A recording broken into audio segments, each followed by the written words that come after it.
বনের ভিতরে বাস করত টুনি আর টুনির দুই ছানা।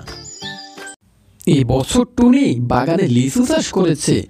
তার লিচু বাগানে অনেক লিচু হয়েছে। সেই লিচু বিক্রি করে টুনির সংসার ভালো মতো চলে যেত।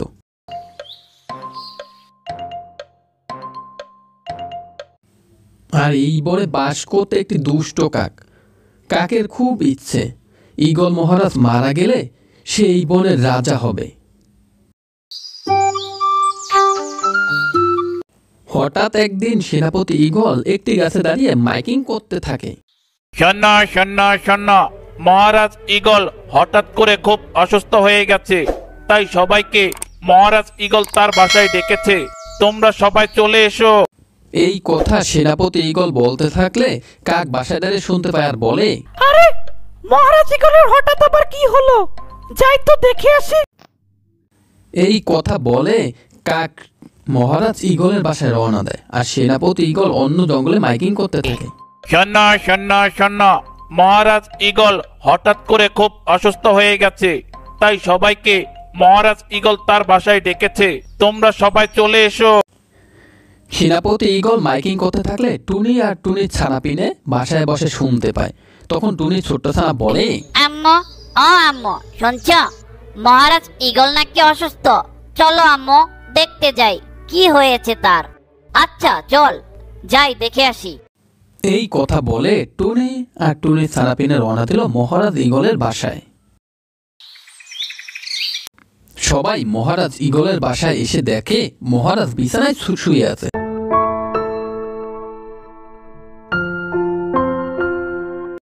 তার পাশে একটি তান্ত্রিক পায়রা দাঁড়িয়ে আছে। তখন কাক বলে, কি হয়েছে মহারাজ? এই কাক, তুই দেখতে পাচ্ছিস না মহারাজ অসুস্থ, আবার বলছিস কি হয়েছে? কাক তো মনে মনে অনেক খুশি, কারণ মহারাজ শুধু মরুক, মরলেই আমার জন্য লাভ। টিয়া, তোকে আমি কিছু বলছি না, শুধু একবার রাজা হতে দে, তারপর দেখবি এক একটারে আমি কি করি। তখন ঈগল মহারাজ বলে, শোন টুনি, টিয়া, কাক, ডাক্তার এসেছিল, সে বলেছে আমাকে নাকি সে সুস্থ করতে পারবে না। কেন মহারাজ? কারণ আমার যে রোগ হয়েছে সেটা নাকি কোনো সাধারণ রোগ নয়, এই রোগ ওষুধ খেলে ভালো হবে না। মহারাজ ঈগল মশাই হঠাৎ অসুস্থ হলেন কিভাবে? ব্যাপারটা বুঝতে পারছি না, আপনাকে তো কালকেও দেখলাম সুস্থ। ঈগল মহারাজ বলে, শোন টনি, আমি আর আমার সেনাপতি কালকে গিয়েছিলাম শহরের এক কাজে। তখন কাজ শেষ করে আমরা যখন বাসায় আসছিলাম তখন আমরা একটু হয়রান হয়ে যাই। তারপর আমি আর আমার সেনাপতি বেশি হয়রান হয়ে যাওয়ায় আমরা একটা গাছের ডালে গিয়ে দাঁড়াই। তখন আমার এক সেনাপতি সামনে দেখতে পায় একটি বাসা। তখন আমাকে সেনাপতি ঈগল বলে, মহারাজ সামনের একটা বাসা দেখা যাচ্ছে, চলুন সেই বাসায় গিয়ে একটু থাকি। তখন আমি সামনে তাকাতে দেখতে পেলাম একটি ছোট্ট বাসা। আমরা সেই বাসায় কাউকে চিনি না, অচেনা এক বাসায় হুটহাট করে আশ্রয় নেওয়া ঠিক না, আর আমরা তো কিছুক্ষণ থেকেই বাসায় চলে যাব। আরে মহারাজ, আমরা হচ্ছি পাখিদের মধ্যে সব থেকে শক্তিশালী, আমরা যদি একটু ভয় দেখাই তাহলে বাসায় কেউ থাকলে এমনিতেই ভয় পেয়ে তার বাসা থেকে পালাবে। সেনাপতি, তুমি এইটা কোনো কথা বললে? তোমার সাথে এই কথায় আমি একমত হতে পারলাম না, কারণ শক্তিশালী হয়েছি বলে দুর্বলদের সাথে শরীরে জোর দেখাবো নাকি? তারাও পাখি, আমরাও পাখি, তাই সবার সাথে ভালো ব্যবহার করতে শিখো, নয়তো আমি তোমাকে আমার সেনাপতি থেকে বহিষ্কার করব। আগে আগে মহারাজ, ভুল হয়ে গেছে, এইরকম চিন্তা ভাবনা আমি আর কখনোই করব না।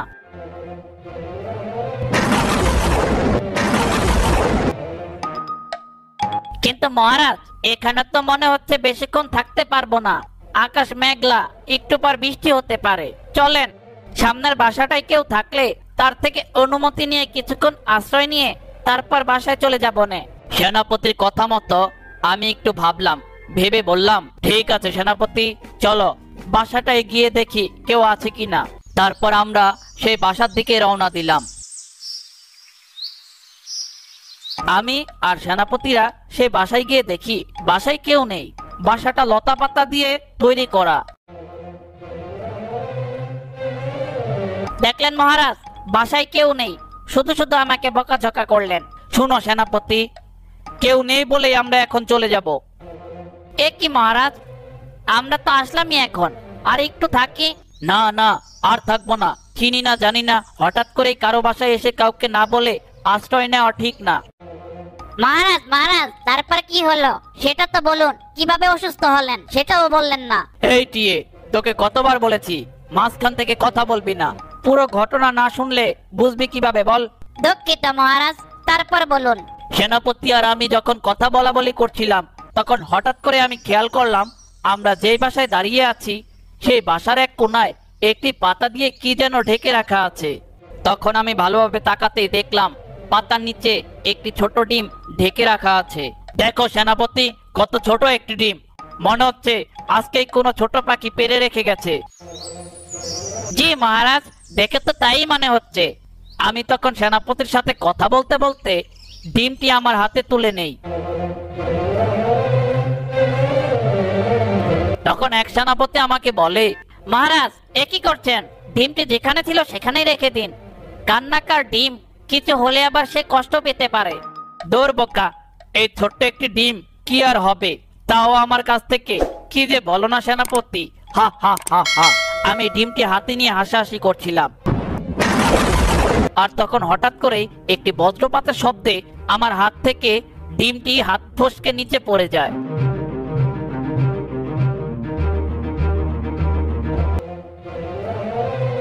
তারপর কি হলো মহারাজ? তারপর সেনাপতিরা আর আমি নিচে এসে দেখলাম ডিমটি আর আগের মতো নেই। উপর থেকে নিচে পড়ে ডিমটি পুরো ফেটে গেছে। এ কি মহারাজ, এ কি করলেন? আরে সেনাপতি, আমি তো আর ইচ্ছে করে করিনি, হঠাৎ হাত ফসকে নিচে পড়ে গেল। আমি মহারাজ আগেই বলেছিলাম ডিমটি তার আগের জায়গায় রেখে দিন, শুনলেন না তো আমার কথা। এখন এই ডিমের মালিক যদি বাসায় এসে দেখে তার বাসায় ডিম নেই, তখন সে যদি জানতে পারে তার বাসার নিচে তার ডিমটি পড়ে গেছে আর সেই ডিমটি নিচে পড়ে ফেটে গেছে, সে কতটা কষ্ট পাবে বুঝতে পারছেন মহারাজ? সেনাপতি, এখন কি করব বলো?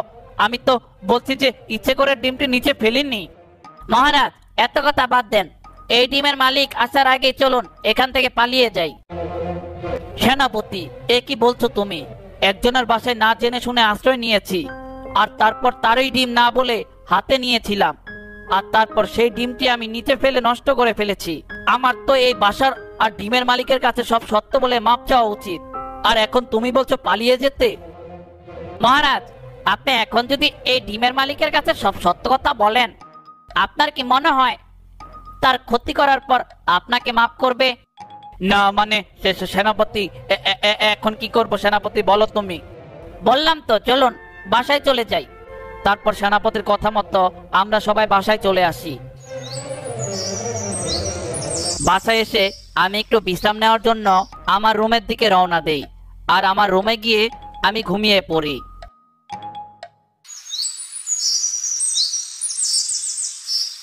কিছুক্ষণ পর যখন আমার ঘুম ভেঙে যায়, আমি যখন ঘুম থেকে উঠতে যাই তখন আর উঠতে পারি না। মনে হচ্ছে আমার শরীরে শক্তি আর নেই, একদম দুর্বল হয়ে গেছে। মহারাজের সাথে কি কি হয়েছিল সব শুনে সবাই অবাক হয়ে যায়। সব শুনে তখন পায়রাতান্ত্রিক বলে,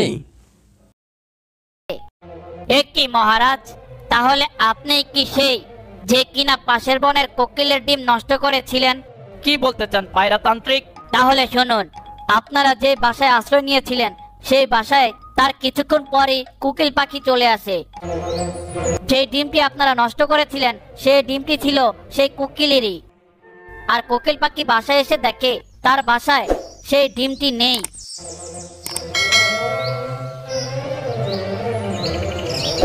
আগে আমার ডিম কোথায়? আমার বাসায় তো ডিম দেখছি না।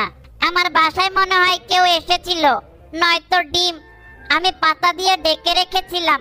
কারোর তো ডিম দেখার কথা না। তখন কোকিল নিচে নেমে ডিম সব জায়গায় খুঁজতে থাকে।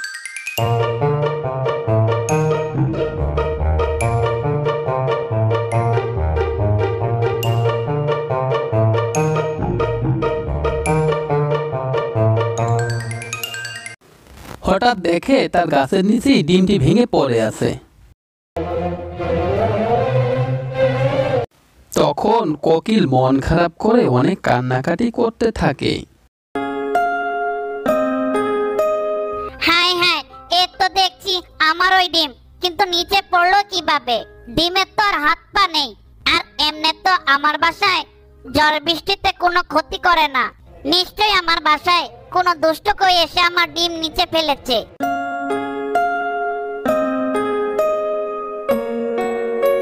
কোকিল তখন কান্না করতে করতে আমার কাছে আসে আর বলে, তান্ত্রিক মশাই, আমার খুব মন খারাপ। কেন রে, তোর আবার কি হলো? আমি আমার বাসায় সুন্দর একটি ডিম পেরেছিলাম, আর সেই ডিম আমার বাসায় একটি পাতা দিয়ে ঢেকে খাবারের খোঁজে বাইরে গিয়েছিলাম। বাসায় এসে দেখি ডিমটি বাসায় নেই, উল্টো আমার ডিম আমার বাসার নিচে পড়ে ফেটে আছে। সবই বুঝলাম, কিন্তু এমনও তো হতে পারে তোর বাসা থেকে এই ঝড় বৃষ্টির কারণে বা বাতাসে নিচে পড়ে গেছে ডিমটি। না তান্ত্রিক মশাই, বাতাস আর বৃষ্টি আমার বাসার কিছুই করতে পারবে না, কারণ আমার বাসা খুব ভালো স্থানে বানানো। যত বৃষ্টির পানি পড়ে সব গাছ আগলে রাখে। তো কোকিল, তুই এখন কি করতে চাইছিস সেইটা বল। আমি তো ছোট পাখি, কি আর করব?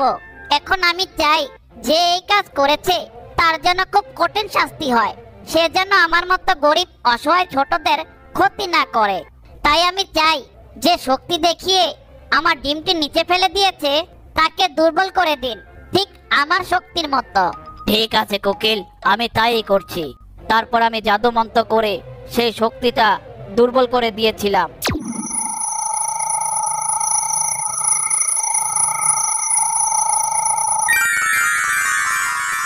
আর এখন বুঝলাম আপনি সেই ডিম ফাটিয়ে দিয়েছিলেন কোকিলের। এসব কথা শুনে সবাই অবাক। তখন টুনি বলে, তো তান্ত্রিক মশাই, এখন তো প্রমাণ পেয়ে গেছেন যে মহারাজ ইচ্ছে করে ডিমটি নিচে ফেলেননি। যেহেতু আপনি মহারাজের শক্তিকে দুর্বল করেছেন, সেহেতু আপনিই তার চিকিৎসা করে সমাধান করতে পারেন। তাহলে মহারাজ আগের মতো সুস্থ হয়ে যাবেন। টনি, আমাকে দিয়ে মহারাজ সুস্থ হবেন না। কেন সুস্থ হবেন না কেন? কারণ হলো, কোকিল যখন অভিশাপ দিয়েছিল তখন সে এটাও বলেছিল। কিরে কোকিল, তুই যে এই অভিশাপ দিলি, এখন যদি কোনো ভালো কেউ এই কাজ ভুল করে থাকে, তাহলে সে এই অভিশাপ থেকে মুক্তি পাবে কিভাবে? তান্ত্রিক মশাই, এই কাজ কোনো ভালো কেউ বা ভুল করে থাকে, তাহলে সে তার আশেপাশের ভালো কারোর থেকে লিচু নিয়ে খেলে সুস্থ হয়ে যাবে। তারপর সবাই বুঝতে পারে ভালো কারো কাছ থেকে মহারাজ যদি লিচু নিয়ে এসে খায়, তাহলে মহারাজ আগের মতো সুস্থ হয়ে যাবে। এইদিকে কাক এই কথা শুনে মনে মনে বলে, আরে এই বনে তো শুধুমাত্র টুনি লিচু চাষ করে, আর সে সবার বিপদে থাকে। সে অনেক সৎ একটি পাখি, তার মানে টুনি লিচু খেলে মহারাজ আবার সুস্থ হয়ে যাবে, আর তারপর মহারাজ আবার এই বনে রাজত্ব করবে। না না, এটা তো হতে দেওয়া যায় না। এক কাজ করি, এখান থেকে সেনাপতি টুনির জমিতে যাওয়ার আগে টুনি সব লিচু পেড়ে আমি আমার বাসায় নিয়ে রেখে দেই। তাহলে সেনাপতি লিচু খেতেও পারবে না আর সুস্থ হবে না, আর তারপর মহারাজ কিছুদিনের মধ্যেই মারা যাবে, আর তারপর আমিই হব এই বনের পরবর্তী রাজা। এরপর কাক মহারাজ ঈগলকে বলে, মহারাজ ঈগল, আমার একটু বাসায় যাওয়া দরকার, আমি এখন আসি। এই কথা বলে দুষ্ট কাক রওনা দেয় টুনির লিচু বাগানে। লিচু খেতে গিয়ে সেখান থেকে সব লিচু চুরি করে। আর মহারাজ ঈগল ভাবতে থাকে, এই বনে সবচেয়ে ভালো পাখি তো টুনি, আর টুনি তো লিচু চাষ করেছে, তাহলে টুনির লিচু খেলে আমি অবশ্যই ভালো হব। তাই সে তান্ত্রিককে বলে, তান্ত্রিক মশাই, এ বনে শুধুমাত্র টুনি সৎ পাখি, কারো কোনো ক্ষতি করে না, সবার সেবা যত্ন করে, সবার বিপদে পাশে থাকে। আর এমনি তো টুনি কিন্তু তার জমিতে লিচু চাষ করে থাকে। বাহ, বলেন কি মহারাজ, তাহলে তো হয়েই গেল। এখন সেনাপতি পাঠিয়ে দিন টুনির জমিতে লিচু নিয়ে আসুক, তাহলে সেই লিচু খেলে আপনি এখনই সুস্থ হয়ে যাবেন। মহারাজ ঈগল এক সেনাপতিকে পাঠিয়ে দেয় টুনির লিচু বাগানে লিচু আনতে। আর এদিকে কাক লিচু বাগানে এসে দেখে টুনির প্রতিটি গাছে অনেক লিচু হয়েছে।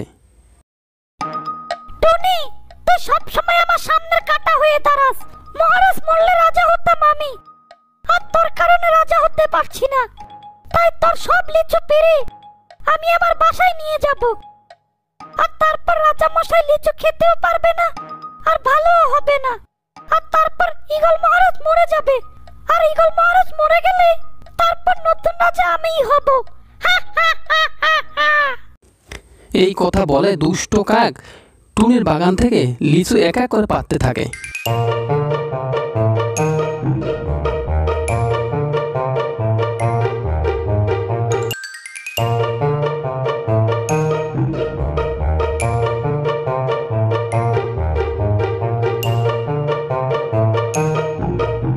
সব লিচু পেরে দুষ্ট চোর কাক যখন বাড়ির দিকে রওনা দিচ্ছিল, তখন দেখে তার সামনে ঈগল সেনাপতি দাঁড়িয়ে আছে।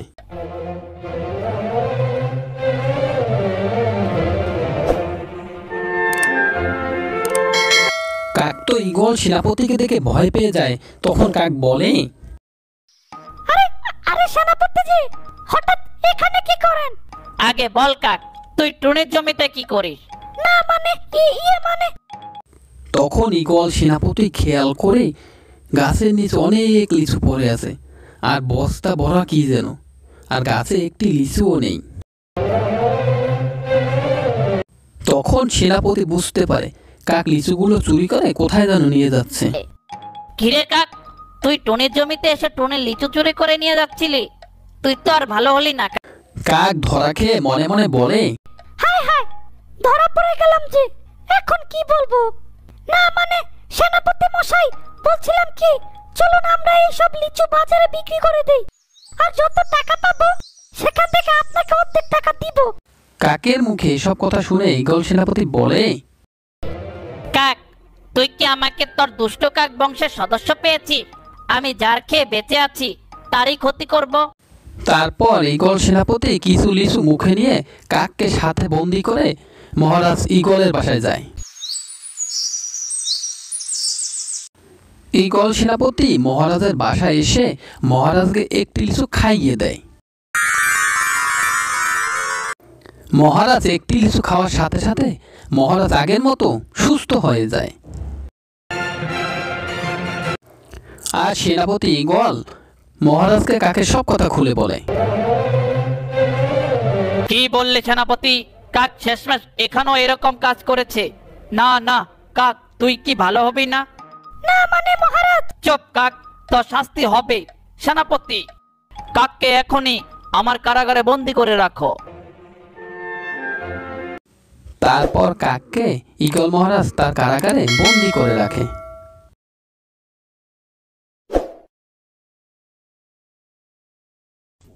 হ্যালো বন্ধুরা, আশা করি ভিডিওটি তোমার ভালো লেগেছে। এইরকম নিত্য নতুন ভিডিও দেখতে চাইলে কার্টুনস ভিডিও চ্যানেলটি অবশ্যই সাবস্ক্রাইব করে দাও এবং পাশে থাকা বেল বাটনটি ক্লিক করে দাও।